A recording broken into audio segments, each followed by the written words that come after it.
আজকে বেশি কিছু বলবো না, আজকে আমরা শুরু করব ক্লাস 8 এর লেসন নাম্বার ক্লাস 7 এর লেসন নাম্বার 3 উই আর 7। খুব সুন্দর একটা কবিতা লিখেছেন উইলিয়াম ওয়ার্ডসওয়ার্থ। দেখো, উইলিয়াম ওয়ার্ডসওয়ার্থ সম্পর্কে যতই বলা হয় ততই কম। উনি একজন প্রকৃতি প্রেমিক ছিলেন, প্রকৃতিকে ভালোবাসতেন। এসো বসো, দেখো জায়গা কত খুঁজে, দিয়ার পাশে বসে যাও, একটু সরে যাও। হ্যাঁ, এই কারণে ব্যাগটা নিতে মানা করি, যাতে সবাই বসা হয়। তো আমি কি বললাম, উই আর 7, এই যে এটা আছে না, উই আর 7 লিখেছেন কে? William Wordsworth. তা উইলিয়াম ওয়ার্ডসওয়ার্থ সম্বন্ধে যতই বলবো না ততই কম। মানে উনি প্রকৃতি প্রেমিক ছিলেন, উনি ঠিকই করতেন, প্রকৃতিকে ভালোবাসতেন। আর প্রকৃতির কাছ থেকে ভালোবাসাই পাওয়া যায়, মানুষকে ভালোবাসলে না কষ্টই পাওয়া যায়। তো উনি প্রকৃতিকে ভালোবাসতেন, তো প্রকৃতির মধ্যে তিনি মিশে গেছিলেন। কেন তিনি মিশে গেছিলেন? কারণ আগেকার সময়ে, মানে যখন উইলিয়াম ওয়ার্ডসওয়ার্থ, দেখো এটা বুঝতে হবে একটু, উইলিয়াম ওয়ার্ডসওয়ার্থ যখন কবিতা লিখতে শুরু করছেন, বোঝো, দেখো সবসময় পরীক্ষার জন্য পড়লে হবে না। উইলিয়াম ওয়ার্ডসওয়ার্থ যখন কবিতা লিখতে শুরু করছেন, তিনি সূচনা করছেন রোমান্টিক যুগের। তার আগে ছিল কি জানো? তার আগে কলকারখানা, ধোঁয়া, মানুষের মধ্যে কোলাহল, ব্যস্ততা, টাকা পয়সা, কে কত বড় লোক হতে পারে, কার কত বাড়ি হতে পারে, কার কত গাড়ি হতে পারে। মানুষ এই মেটেরিয়ালিস্টিক জীবন নিয়ে ব্যস্ত, বুঝতে পারছো? সেই সময় এরকম চলছিল যে কে কত টাকা করতে পারে, তোর থেকে আমি বড় লোক, আমার এত টাকা আছে। তো উইলিয়াম ওয়ার্ডসওয়ার্থ দেখলেন যে এরা তো যে পথে যাচ্ছে, সে পথে তো আনন্দ ঘোড়ার ডিম পাওয়া যাবেই না, দুঃখ ছাড়া কিচ্ছু নাই এই পথে। তো উইলিয়াম ওয়ার্ডসওয়ার্থ দেখলেন যে মানুষকে অন্য পথে আনতে হবে। তো তিনি বুঝলেন, দেখো প্রত্যেকটা কবি, প্রত্যেকটা সাহিত্যিক এক একজন ফিলোজফার বা দার্শনিক, কিন্তু প্রত্যেকটা দার্শনিক কবি নন। দার্শনিক হলেই কবি হন না বা সাহিত্যিক হন না, কিন্তু যারা সাহিত্যিক তারা দার্শনিক। দর্শন মানে কি? দেখা। এই দেখা মানে কি? চোখ দিয়ে দেখা নয়, খোলা চোখে দেখা নয়, অন্তর্দৃষ্টি দিয়ে দেখা। মনের মধ্যে একটা দৃষ্টি আছে, সেই দৃষ্টি দিয়ে দেখা। তো সেই দৃষ্টি দিয়ে উইলিয়াম ওয়ার্ডসওয়ার্থ এই পৃথিবীকে দেখেছিলেন এবং তার মধ্যেই তিনি আনন্দ খুঁজে বেরিয়েছিলেন। কেন? যখন তিনি দেখলেন মানুষ এমন পথে হাঁটছে যে পথে শুধু কাঁটাই আছে, যে পথে কখনোই আনন্দ পাওয়া যাবে না। কিন্তু তোমাদের এই কবিতার সঙ্গে সেরকম কোনো সম্পর্ক নেই। তোমরা 7-এ পড়ছো, তোমাদের জাস্ট একটু উই আর 7টা সামান্য একটা কবিতা, এবং এই কবিতাটা সহজেই বুঝতে পারবে। দেখো, উই আর 7, বলো তো উই মানে কি? তাহলে উই এর পরে আর বসে, তাই না? উই আর 7 মানে কি? আমরা 7 জন। দেখো আগেকার সময়ে না, আগেকার সময়ে তোমার মানে যারা ছেলে মেয়ে হতো, অনেক ছেলে মেয়ে হতো। আমরা শুনেছি আমার দাদু, তার দাদুদের 18টা 20টা করে ছেলে মেয়ে ছিল, বুঝতে পারছো? তাহলে উই আর 7 মানে আমরা 7 জন। কবিতাটার নাম হচ্ছে আমরা 7 জন। এটার আমরা অর্ধেকটা পড়বো আজকে এবং অর্ধেকটা পরের দিন আমরা পড়বো। তাহলে তোমরা নিতে পারবে না। দেখো, আমি তো একদিনে পড়িয়ে দিতে পারি, কিন্তু তোমরা নিতে পারবে না। এটা একবার বুঝে নাও, দেখো, আর বাড়িতে গিয়ে একবার দেখলেই হয়ে যাবে, বা ভিডিওটা একবার দেখলেই তোমাদের হয়ে যাবে। দেখো কি বলছে, এ সিম্পল চাইল্ড। বলো, চাইল্ড মানে কি? বাচ্চা, শিশু। সিম্পল মানে কি? সরল। সরল। শিশুরা কেমন হয়?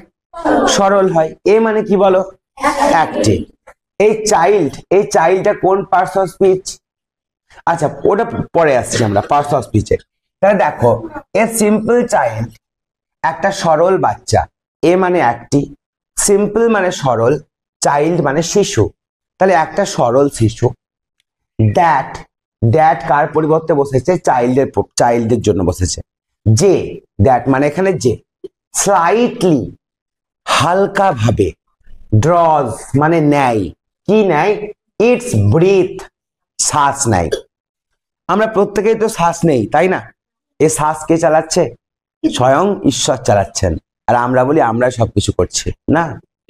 আমাদের জীবনের 90% ঈশ্বরই চালায়। এই যে হাগা হয়, ঈশ্বরই হাগা করায়। খাওয়া, খিদে লাগে, ঈশ্বরের জন্যই আমাদের খিদে লাগে, মানে আমাদের বিশ্বব্রহ্মাণ্ডের শক্তির জন্য। আর আমরা একবার বড় লোক হয়ে যাবে, এই আমার এত টাকা আছে, এত টাকা আছে, ঘোড়ার ডিম আছে আমাদের।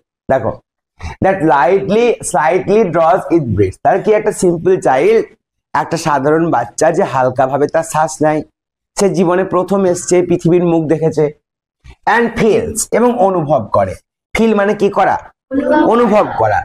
ইটস লাইফ, এর জীবন অনুভব করে। ইন এভরি লিভ, এভরি মানে প্রত্যেক, লিম মানে অঙ্গ প্রত্যঙ্গ, শরীরের অঙ্গ প্রত্যঙ্গ, হাত পা মাথা আরো অনেক কিছু আছে বললাম না, সমস্ত জায়গায় শরীরের অঙ্গ প্রত্যঙ্গের মধ্যে তার জীবন অনুভব করে।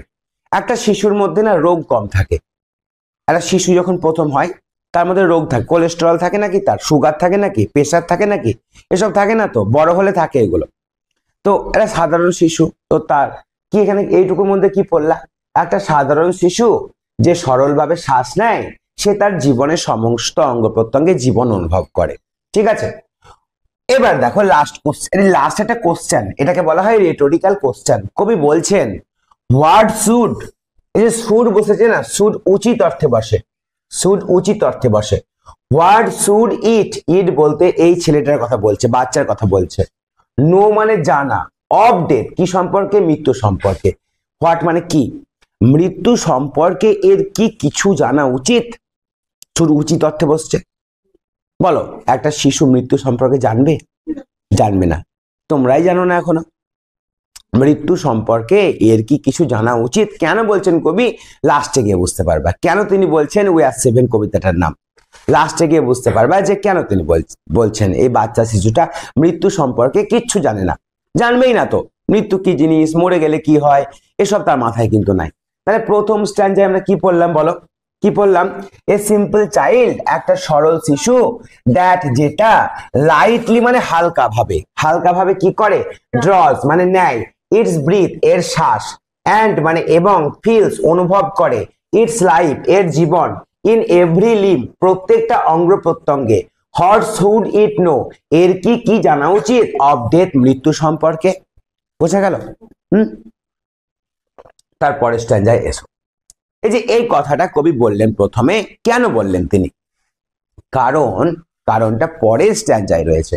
দেখো আই মেট, মিটের পাস্ট টেন্স, মিট মানে কি, সাক্ষাৎ করা বা দেখা করা, আর মেট মানে দেখা করেছিলাম বা আমার সাক্ষাৎ হয়েছিল কার সঙ্গে, a little cottage girl, little মানে ছোট, কটেজ গার্ল মানে যে মেয়েটা কুড়ে ঘরে থাকে, কুড়ে ঘরে থাকে মানে যে গরিব, সে কুড়ে ঘরে থাকে এমন একটা মেয়ের সঙ্গে আমি দেখা করেছিলাম। সি ওয়াজ 8 years old, 8 years old বলতে বলো এটুকু তোমরাই বলতে পারবা, তার বয়স ছিল কয় বছর, 8 বছর, এই তো 8 বছর। সি সেড, সে বলেছিল, সেই বলেছিল, তাহলে তার বয়স যে 8 বছর ছিল, কবি যে জিজ্ঞেস করছে সে কি করে জানতে পারলো, কারণ সি সেড, সে বলেছিল যে তার বয়স হচ্ছে ক বছর, 8 বছর। তাহলে 8 বছরের একটা মেয়ের সঙ্গে দেখা হয়েছিল কার, কবির বলতে পারো, বা যে স্পিকার যে বলছে কথা তার সঙ্গে দেখা হয়েছিল। এখানে কবি হিসেবে ধরবে না, স্পিকার হিসেবে ধরবে, যে বলছে যে স্পিকার, যে স্পিক করে সে স্পিকার, তাকে ন্যারেটরও বলতে পারো, যে ন্যারেট করছে বর্ণনা করছে। কিন্তু এই ক্ষেত্রে কবিতার ক্ষেত্রে কখনোই ন্যারেটর বলবে না, কবিতা ন্যারেট করা মানে হচ্ছে গদ্য, গদ্যের ক্ষেত্রে ন্যারেটর, কিন্তু সব ক্ষেত্রে রাইটার হবে, যে রাইট করে, যে লিখছে। আরো ভালো হয় কবিতার ক্ষেত্রে কম্পোজার, কবিতাটা কম্পোজ করা হয় সুন্দর ছন্দে, তাকে কম্পোজ যে করে তাকে বলা হয় কম্পোজার, কম্পোজার বলতে পারো, বা স্পিকার তো বলতেই পারো, বলছে, এর বলাটা কবিতাও হতে পারে, বলাটা তোমার যে কোনো গদ্যও হতে পারে, তাই তো, তাই বলতে পারো। তাহলে সে বলেছিল তার বয়স ক বছর বলো, 8 বছর। তারপরে দেখো হার হেয়ার, তার চুল, ওয়াজ থিক, থিক মানে কি বলো, না থিন মানে পাতলা, থিন, THIN, দেখো THIN, থিন মানে পাতলা, আর এর অপোজিট ওয়ার্ড হলো থিক, থিক মানে কি, থিক মানে ঘন, ঘন, ঘন, ঘন, ঠিক আছে, থিক মানে ঘন। তার চুল কেমন ছিল বলো, ঘন ছিল, উইথ মেনি এ কার্ল, এটুকুর মানে হচ্ছে, কার্ল মানে কি বলো দেখি, কোঁকড়ানো, তার অনেক কোঁকড়ানো চুল ছিল, কার্ল মানে কোঁকড়ানো, মেনি মানে অনেক, চুলগুলো অনেক বা অনেক চুলই কোঁকড়ানো ছিল, তার অনেক ছিল। এবং দ্যাট যেগুলো ক্লাস্টার্ড, ক্লাস্টার্ড মানে কি জানো, ছোপ এক গোছ হয়ে থাকা, ক্লাস্টার হয়ে থাকা মানে গোছ হয়ে থাকা, গোছ হয়ে কোথায় ছিল, রাউন্ড মানে চারিদিকে, হার হেড তার মাথার চারিদিকে একদম গোছ হয়েছিল। বুঝতে পারলা সেকেন্ড স্ট্যান্জা? আরো একবার দেখে নাও সেকেন্ড স্ট্যান্জা কি বলছে, আই মেট আমি সাক্ষাৎ করেছিলাম, এ লিটিল কটেজ গার্ল একটি ছোট্ট কুড়ে ঘরে থাকা মেয়ের সঙ্গে, she was 8 years old, she said সে বলেছিল তার বয়স হলো 8 বছর, হার হেয়ার ওয়াজ থিক, তার চুল ছিল ঘন, উইথ মেনি এ কার্ল, প্রচুর কোঁকড়ানো তার চুল, দ্যাট ক্লাস্টার্ড, যেটা জড়ো হয়েছিল, রাউন্ড, চারিদিকে, কার চারিদিকে, হার হেড, তার মাথার চারিদিকে। কঠিন লাগছে কবিতা? উইলিয়াম ওয়ারশ যখন কবিতা লিখতেন একেবারে সহজ সরল ভাষায় তিনি কবিতা লিখতেন, যাতে যাতে সবাই বুঝতে পারে তার কবিতা। ঠিক আছে, দুটো স্ট্যান্জা হয়ে গেল, পরের দুটো স্ট্যান্জা দেখো। এমন কিছু কঠিন কবিতা নয়, দুবার বা তিনবার যদি বাড়িতে পড়ো এটা ইজিলি হয়ে যাবে। তারপরে দেখো,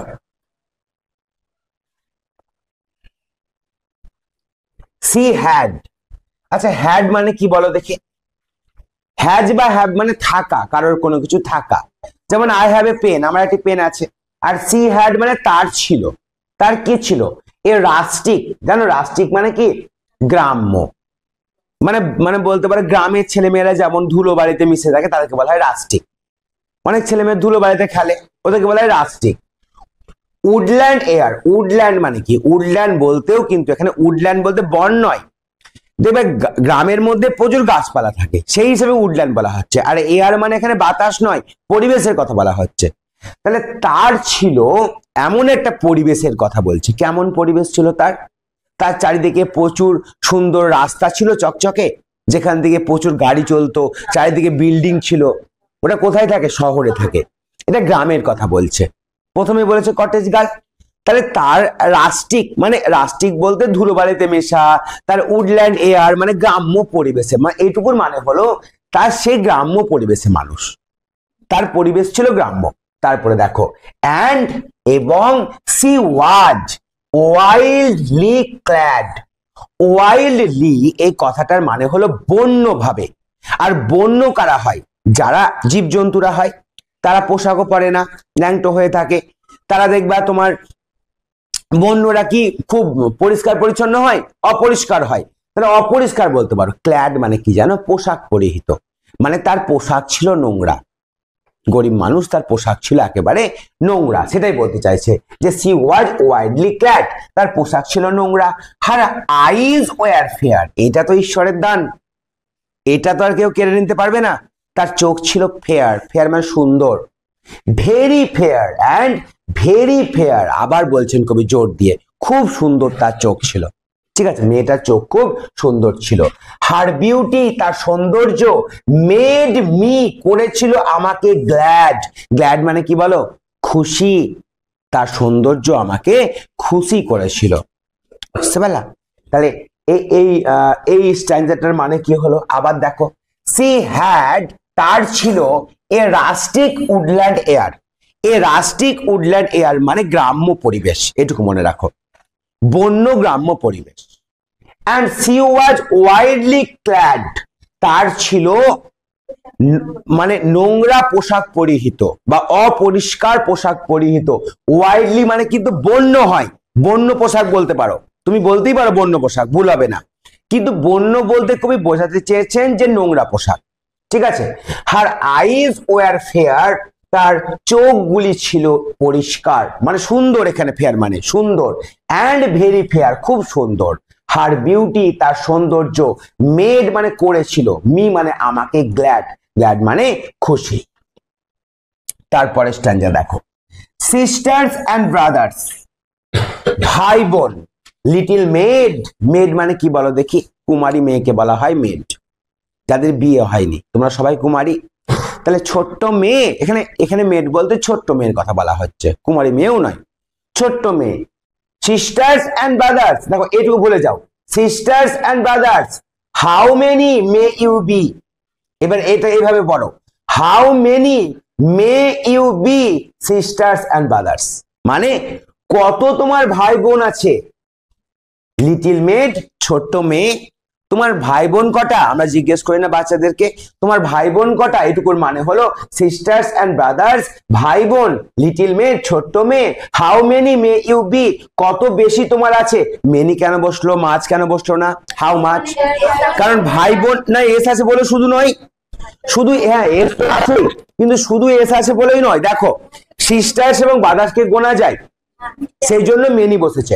তাহলে কত রয়েছে? এবার দেখো ওই ছোট্ট মেয়েটা উত্তর দিচ্ছে। প্রথমেই বলেছিল না যে মৃত্যু সম্পর্কে সে কি জানে, এবার আস্তে আস্তে জানতে পারবা। হাউ মেনি, কত আবার হবে, এটার মানে কত আবার হবে। 7 in all, আমরা মোটে 7 জন, বলি না আমরা মোটে 7 জন। she said, সে বলেছিল। and, এবং ওয়ান্ডারিং, ওয়ান্ডার মানে বিস্ময়ের সঙ্গে তাকিয়ে থাকা। looked at me, looked এর পরে at বসে, বলেছিলাম looked এর পরে at বসে। সে বিস্ময়ের সঙ্গে আমার দিকে তাকিয়েছিল। আমার দিকে বলতে স্পিকারের দিকে সে তাকিয়েছিল, যখন স্পিকার তাকে জিজ্ঞেস করেছিল যে তোমার ভাই বোন কটা রয়েছে। আরো একবার দেখে নাও, সিস্টার্স অ্যান্ড ব্রাদার্স, ভাই এবং বোন এবং ভাই, লিটিল মেড, ছোট্ট মেয়ে, হাউ মেনি, কত বেশি, মে ইউ বি, তোমার রয়েছে। হাউ মেনি, কত আবার হবে, 7 in all, 7 জন মোটে, she said, সে বলেছিল। and wondering, এবং বিস্ময়ের সঙ্গে looked at me, আমার দিকে তাকিয়েছিল। কবিতাটা কঠিন লাগছে? একেবারেই কঠিন নয়। তাহলে কটা স্ট্যান্জা হলো দেখো তো, আর টোটাল স্ট্যান্জা কটা আছে? 12টা। তাহলে আর দুটো স্ট্যান্জা করতে হবে, তাই তো? 6টা স্ট্যান্জা করতে হবে, এখানে শেষ করবো আমরা। হ্যাঁ হ্যাঁ, এটা হয়ে গেলে কটা হবে? 6টা হবে। তাহলে তার পরের দিন আর 6টা করে নেবো, তাহলে হয়ে যাবে। ঠিক আছে? আচ্ছা, এবার দেখো এইখান থেকে তোমরা বুঝতে অনেক কিছু পারবে। ঠিক আছে, দেখো কত সুন্দরভাবে কবি বলছেন। এবার যে স্পিকার, তিনি আবার জিজ্ঞেস করছেন and where, where মানে কি বলো? কোথায়? where are they, দে মানে তারা কোথায়? তোমার যে ভাই বোন তারা কোথায়? I pray you, pray মানে প্রার্থনা করে বলা, ইউ মানে তোমাকে বলছি, টেল বলতে, আমি তোমাকে প্রার্থনা করে বলতে বলছি, তার মানে আমি তোমাকে অনুরোধ করছি বলার জন্য, বলো তো তারা কোথায়, তোমার ভাই বোন তারা কোথায়? এটা স্পিকার জিজ্ঞেস করলো। she answered, এখানে অ্যান্সার কিন্তু নাউন নয়, উত্তর নয়, উত্তর দেওয়া। আর অ্যান্সার্ড, উত্তর দিয়েছিল। সে কি উত্তর দিয়েছিল? 7 আর উই, খুব ইম্পর্টেন্ট, দেখো খুব ইম্পর্টেন্ট লাইন এটা। আমরা 7 জন, 2 of us, আমাদের 2 জন, at কোন ওয়ে ডোয়েল, ডোয়েল মানে বাস করা, ডোয়েল মানে বাস করা, লিভ, ডোয়েল মানে লিভ, বাস করা।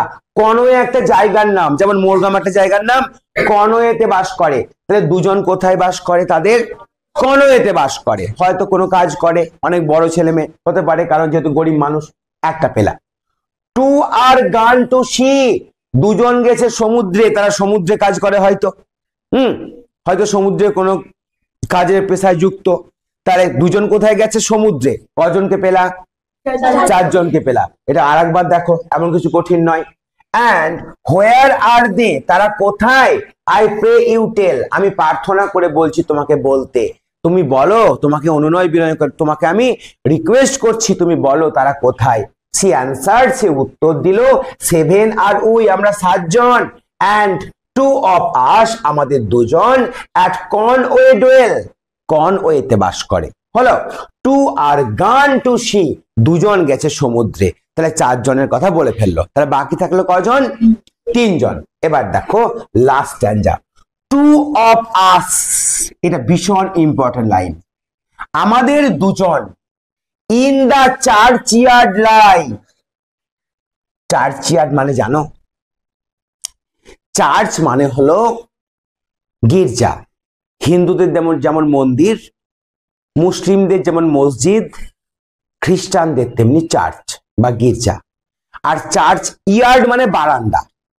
চার্চ ইয়ার্ড বলতে চার্চের চত্বর। তোমরা কেউ পলসানটা গেছো? পলসানটা কত বড় জায়গা জুড়ে রয়েছে, ওইটা চার্চ। কত বড় জায়গা জুড়ে রয়েছে বলো দেখি জায়গাটা? ওই পুরো ফিল্ড, তারপরে কবরস্থান, সবগুলোই হচ্ছে চার্চ ইয়ার্ড, সবগুলোই চার্চ ইয়ার্ড, কবরস্থান রয়েছে ওখানে। ঠিক আছে, তাহলে কি বলছে দেখো, ইন দা চার্চইয়ার্ড লাই, লাই মানে কি জানো? শুয়ে থাকা, লাই মানে শুয়ে থাকা। এবার কি বলছে দেখো, 2 জন, আর 2 জন চার্চইয়ার্ডে শুয়ে আছে, এর মানে কি বলো? তারা মারা গেছে। ওকে বলছে মারা গেছে, প্রথমে বলেছিল না তার মৃত্যু সম্পর্কে কিছু জানা উচিত কিনা, সে বলছে যে 2 জন শুয়ে আছে চার্চইয়ার্ডে, ওই কবরস্থান, চার্চের বলতে চার্চের পাশে যে কবরস্থান সেখানে শুয়ে আছে। কে শুয়ে আছে? My sister and my brother, মানে আমার একজন ভাই এবং আমার একজন বোন। তারা চার্চইয়ার্ডে শুয়ে আছে। আগে অনেক ছেলে মেয়ে হতো, অনেকে মারাও যেত, বিভিন্ন অপুষ্টির কারণে, রোগের কারণে মারা যেত। দেখো, অ্যান্ড এবং ইন দা চার্চইয়ার্ড কটেজ, ওই চার্চইয়ার্ডে যে কটেজ রয়েছে, কুটির ঘর রয়েছে না, চার্চইয়ার্ডের পাশে যে কুটির ঘরটা রয়েছে, কোথায় থাকে বলছে। দেখো এবার এরা আগেই পড়েছিলাম লিটিল কটেজ গার্ল, তাহলে চার্চইয়ার্ডের পাশে কটেজে ডুয়েল, ডুয়েল মানে কি বলেছিলাম, বাস করা, ডুয়েল মানে বাস করি, দেখো আই ডুয়েল মানে আমি বাস করি। তাহলে ওই চার্চইয়ার্ডে আমার ভাই বোন শুয়ে আছে, তার পাশে যে কটেজ রয়েছে কুড়ে ঘর, সেখানে আমি বাস করি। নিয়ার দেম, তাদের কাছে, মানে এই ভাই বোনদের কাছেই আমি বাস করি যারা শুয়ে আছে চার্চইয়ার্ডে। উইথ মানে সঙ্গে, কার সঙ্গে, মাই মাদার, আমার মায়ের সঙ্গে আমরা বাস করি। কটা হলো স্ট্যান্জা বলো? টোটাল 6টা। আর কটা বাকি আছে? তাহলে এখানে শেষ করবো আজকে এইটা, তাই তো?